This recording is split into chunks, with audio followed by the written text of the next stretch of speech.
Good morning. Welcome to NYC Now. I'm Janae Pierre. Every Saturday for the last few weeks, we've been releasing a new episode of our 5-part series called Imminent Danger, One Doctor and a Trail of Injured Women, produced in partnership with the Pulitzer Center.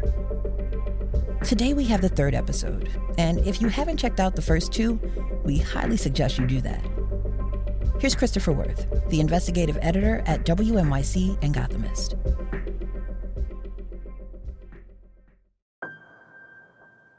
Previously on Imminent Danger, we heard how an OBGYN named Thomas Byrne lost his medical license in New York in the early 90s after being found negligent by state authorities.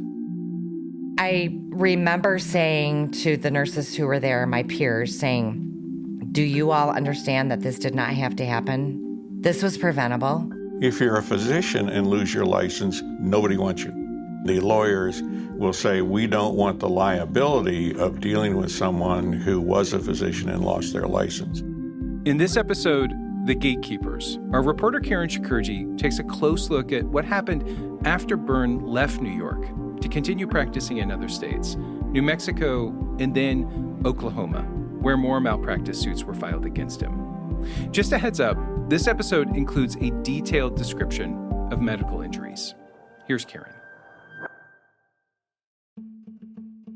As part of my attempt to learn more about Dr. Thomas Byrne, I've reached out to all kinds of people: ex-wives, former colleagues, office assistants, doctors who spoke out about him decades ago. I've also tried to track down every single patient who filed a lawsuit against him, 23 cases, claims that span from 1989 to 2021. Because every time I talked to someone who knew him or interacted with him, I learned something more, something new that gives me some insight into how Byrne has continued practicing. And there was one patient in particular, Marquita Baird, who helped me start to see a pattern forming. She got back to me right away when I reached out, the day my letter arrived at her house. Oh, I stood up and went, yes! Even though it has been more than 20 years since Dr. Byrne did surgery on Marquita, it was almost like she'd been waiting for someone to call her up and ask what happened that day in 1999. I don't want to see this happen to a young woman who's got the rest of her life to have been able to enjoy. I'm doing this for the benefit of female humanity, I guess. Marquita lives in a small city in Oklahoma called Shawnee. It's about an hour's drive from Oklahoma City, surrounded by open fields, casinos, churches, and reservations. About 6 years after New York took away Byrne's medical license, he started practicing there at a rural hospital nearby called Seminole Medical Center. Marquita has kept records in a boot box up on the top shelf of a closet in her guest room, 590 pages. Doctor's notes, court records, detailed nurse logs. So what I'm about to tell you is based on those documents. I held on to these records all this time. I always knew somebody somewhere was going to get in touch with me someday because of what he did to me. The whole thing started back when Marquita was 37 years old. She went to see Dr. Byrne because she had something called polycystic ovarian syndrome. My ovaries and fallopian tubes were just covered in cysts, and I did not intend to have any more children, ever. And the only answer they had was to do a hysterectomy. Dr. Byrne removed her uterus, fallopian tubes, and ovaries, and he kept pretty detailed notes, including that he was, quote, concerned about injury to the bladder or ureters. But he also noted that her urine eventually cleared up and was totally normal. Ureters, by the way, are the tubes that carry urine from the kidneys to the bladder. 3 days after the surgery, he discharged Marquita. In her records, he wrote, quote, there were no operative complications. But she went back to the hospital the very next day. Her medical records say her abdominal wall was swelling, and by her account, a lot. Everything was swollen. I was in so much pain and bleeding, and I couldn't pee. About 2 weeks after the surgery, she went back to the hospital again and still couldn't urinate. Byrne noted she had gained 18 pounds in just 11 days. So what was going through your head? I had absolutely no idea what he had done to me. I expected a hysterectomy, but I did not expect my stomach to be pooched out like I was 9 months pregnant. And yes, I did. I looked like I was 9 months pregnant. Eventually, Marquita saw another doctor, a urologist at another hospital, who determined what was wrong. According to her medical records, one of her ureters and bladder were injured. I was, quite frankly, peeing into my stomach. Over the next 6 months, Marquita would need to have a series of medical procedures. She had stents put in to help urine make it into her bladder. She says the whole experience took a serious toll on her. The constant back and forth, having to have the minor surgeries, I mean, it was an ordeal. Marquita sued Dr. Byrne and the hospital Seminole Medical Center. She claimed that Dr. Byrne negligently performed the hysterectomy on her. 5 more women would sue him for procedures he did while he practiced at Seminole and at another hospital close by. This was work he did in a span of just 4 years, including one patient who alleged that after doing a hysterectomy, he left a foreign object inside of her body, which caused her severe injuries. That case settled, but the others were dismissed.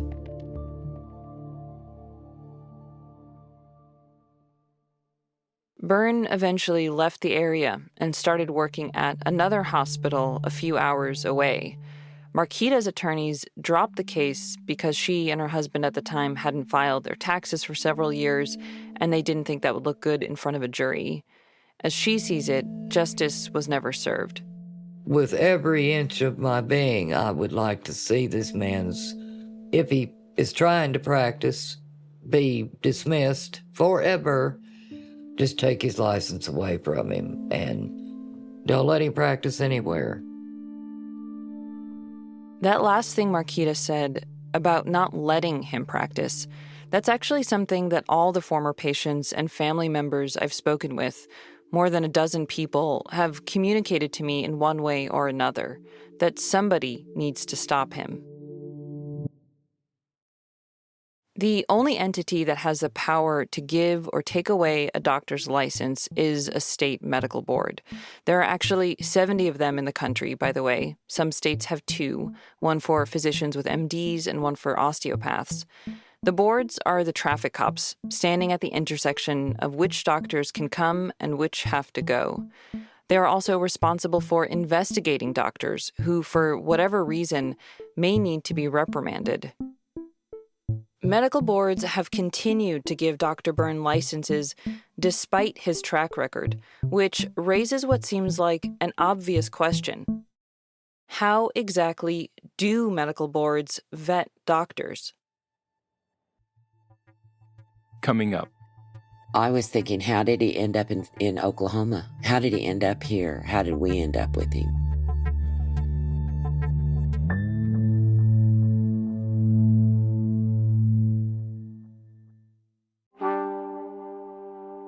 All right. So, Karen, you just told us about this string of malpractice lawsuits in this small town outside Oklahoma City, including Marquita Baird's. Yes. You mentioned that Dr. Byrne had left the hospital where she was treated. Where did he end up after that? Well, what I know from the records is that he started practicing at a new hospital by 2005. Mm-hmm. The hospital was called Craig General at the time, and it was located in the northeast corner of Oklahoma, so about an hour out from Tulsa, in this small city called Veneta, which is located in the Cherokee Nation. My first impression was, grateful that we had an OB-GYN. Because rural areas, it's sometimes difficult to recruit providers. I spoke with a woman named Robin Kemp. She was the director of nursing at Craig General Hospital when Byrne worked there. And initially, she was happy they had an OBGYN, but that feeling of being grateful changed somewhat quickly. It was probably within the first 6 months. There's just things that he did or said that just seemed odd. Robin would eventually be one of several Craig General staff deposed in lawsuits against Dr. Byrne, most of which also named the hospital. One patient claimed that while she was having a routine procedure done, Dr. Byrne tied her fallopian tubes without her consent. Her case eventually settled. This is all part of what I've come to think of as a second cluster of cases in Oklahoma that I'll tell you about more in the next episode. Robin told me this kind of pattern of multiple cases was very unusual. Do you remember what you were thinking as some of the information was coming out about these various cases? I was thinking, how did he end up in Oklahoma? How did he end up here? How did we end up with him? I was angry. How did Oklahoma let him have a license? Why?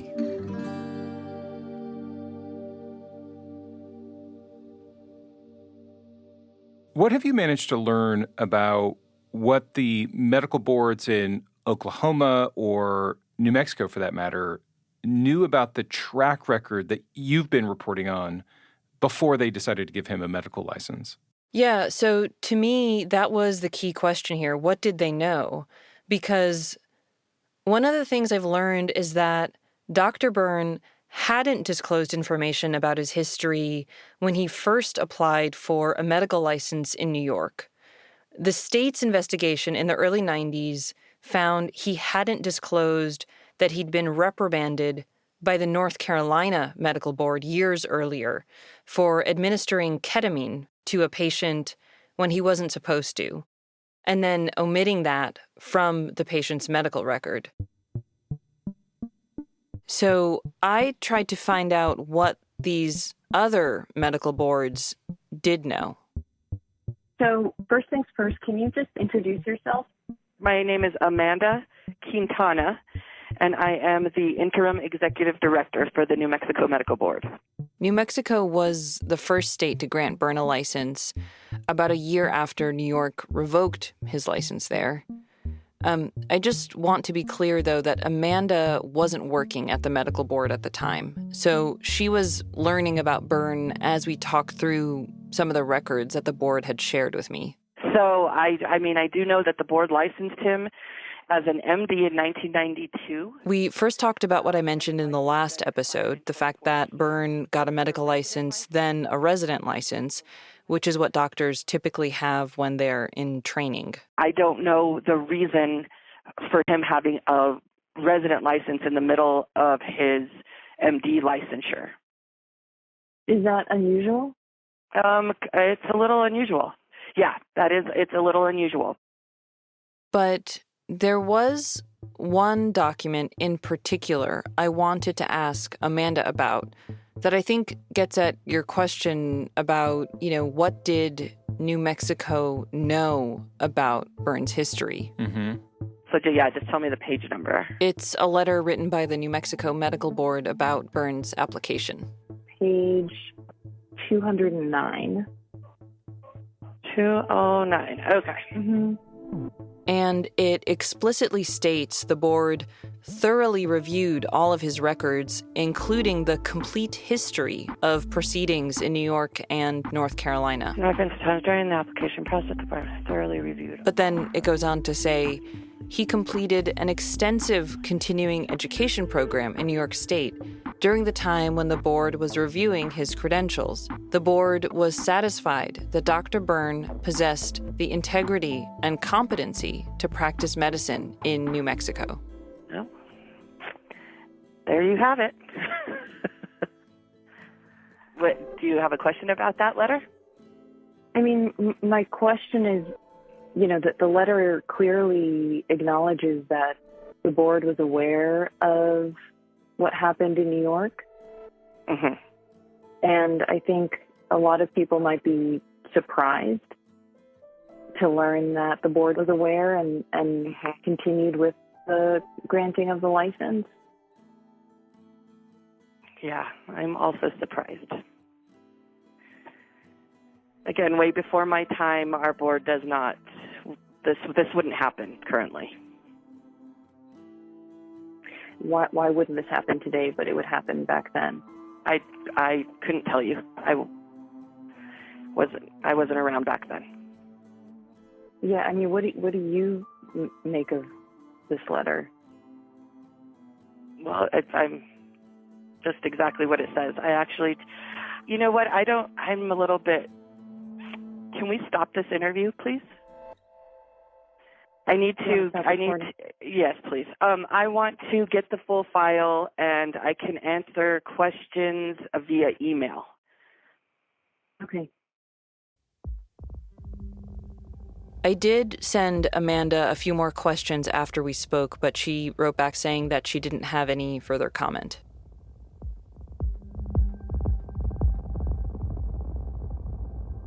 This was one of my first cases that I was aware of. I also spoke with the executive director of the Oklahoma State Medical Board, Lyle Kelsey. He started just before Dr. Byrne got a license there. So you've been there for a while now. Yes, I have. 26, going on 27 years. I managed to get some records from Oklahoma as well, and what those records show is that the board initially denied Dr. Byrne's application. Can you tell me a little bit about the concerns? I think there were some questionable things on his application that kind of started our concern about his practice patterns and so on. But then just 4 months later, the board reversed that decision and granted him a license. Is it fairly common to have a license denied and then granted a handful of months later? No, it's not common. Denials are pretty rare. Who exactly sits on state medical boards like the one that you're talking about here? Yeah, so Lyle, as executive director, he runs the medical board's operations. It's the board members who make the licensing decisions. Mm-hmm. And yeah, typically medical boards are made up of mostly practicing doctors. They're often appointed by the governor, but it can vary state by state. Most also have some people who aren't doctors also, who are referred to as public members or lay people. And were you able to find out anything about what that board based its decision on? Yeah, according to the records the board shared with me, Byrne submits new evidence, mostly letters from other doctors in New Mexico vouching for him, but also one from William Grant. He was the person who oversaw that educational program Byrne did in upstate New York that I told you about in the last episode. Yeah. The medical board did set some conditions for Dr. Byrne's license. They required monthly reports about all surgical procedures that he did and that other doctors would review his charts. But after a while, Byrne asked for those conditions to be lifted, and they were. So about a year later, the members of the board allowed him to practice without any of those conditions. It sounds like it's really the doctors that have the power to make a decision about who is getting a license and who is not. Absolutely. You know, something I've come across over and over again is that there are some questions about that power that medical boards have and whether they do enough. For example, one report from the organization Public Citizen found that more than half of doctors nationwide who've had privileges suspended or revoked by hospitals didn't face any actions from medical boards.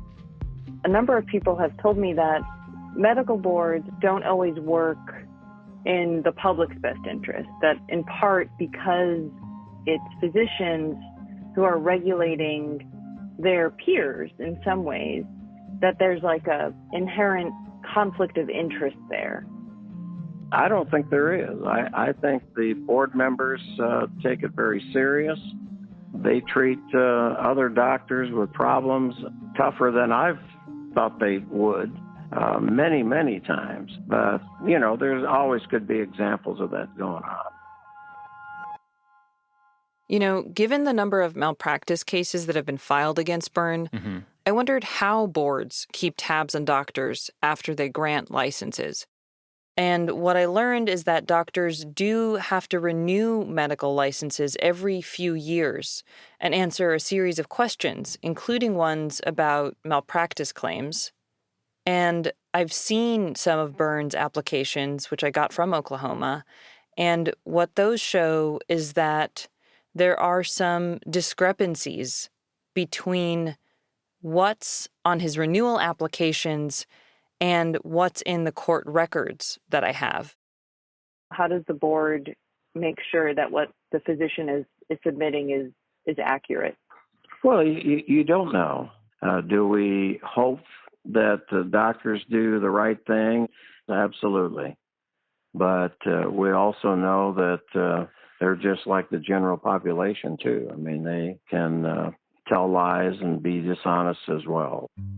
We license almost 30,000 licensees in 14 different professions. And you know, somewhere you have to hope that they're all being honest when they renew their license and answer questions. Do you think that hope is enough when it comes to a profession of people who are taking care of patients? Does that work out okay? Well, I'm not so sure what your question is. Of course, you recognize that it's a learned profession, highly educated people, and you would presume by that these people would be honest and forthright in answering questions. And occasionally we may find out that somebody has lied on their application, and that becomes then a fraudulent application. But I don't think there's anything wrong with hope.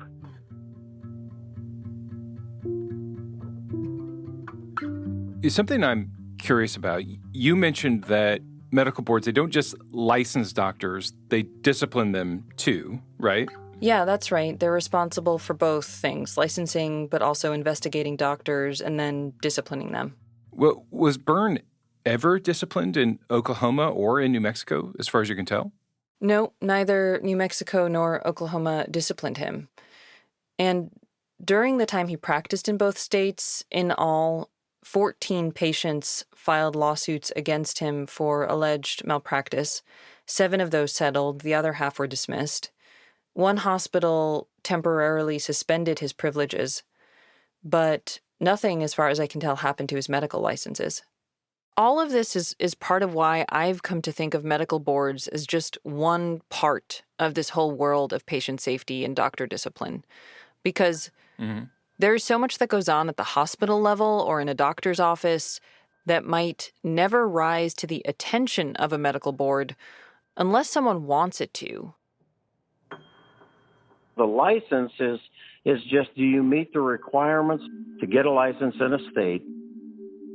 And once you get that, it's pretty hard to monitor. You hope that, and there's that hope again, you hope that hospitals are doing their part to monitor and make sure that their doctors are doing well and performing up to certain standards and requirements. I saw this all very clearly when I started to really dig into what went on with the staff and patients at the new hospital Byrne had moved on to near Tulsa. And generally speaking, the power that hospitals have to keep things quiet.